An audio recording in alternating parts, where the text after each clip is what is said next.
Social media पर ही छैले बा साढ़ू तार बेटा बनैले बा। अरे वीडियो न बनाओ हो साढ़ू सोशल मीडिया पर ही छैले बा साली तार बेटा बनैले बा।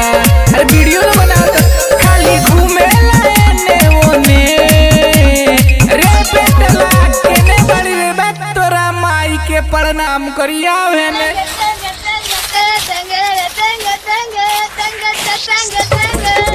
जब से भइल बा वायरल साढ़ू के लइका बोले ला खाली टेंगे टेंगे टेंगे टेंगे। जब से भइल बा वायरल साली के लइका बोले ला खाली टेंगे टेंगे टेंगे टेंगे बोले टेंगे टेंगे टेंगे टेंगे बोले टेंगे टेंगे।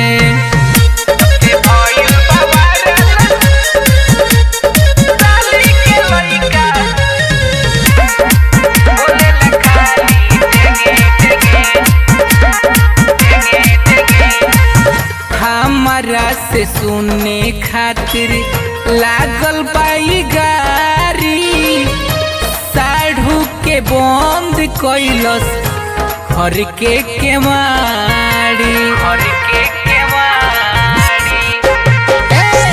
हमारा से सुनने खातिर लागल बाहो गारी साली के बंद कैलस घर के केवाड़ी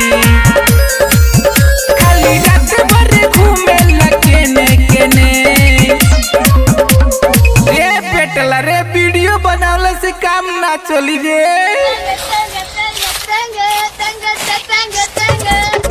जब से वायरल भइल बा साढ़ू के लइका बोले ला खाली टेंगे टेंगे बोले टेंगे टेंगे। जब से वायरल भइल बा साली के लइका बोले ला खाली टेंगे टेंगे बोले टेंगे टेंगे टेंगे टेंगे बोले टेंगे टेंगे बोले टेंगे टेंगे। जब से भइल बा वायरल साली के लइका जब से भइल बा वायरल Music by साली के लइका बोले ला खाली टेंगे टेंगे चढ़ते लगन त जाल पगलाई कृष्णा चंदन के देला बुद्धू बनाई चढ़ते लगन त जाल पगलाई कृष्णा चंदन के देला बुद्धू बनाई रात भरी घूमे ला केने केने ए बेटला रे एने आओ ना रे तोर जरूरी नु बारे तोरा माई के प्रणाम करी।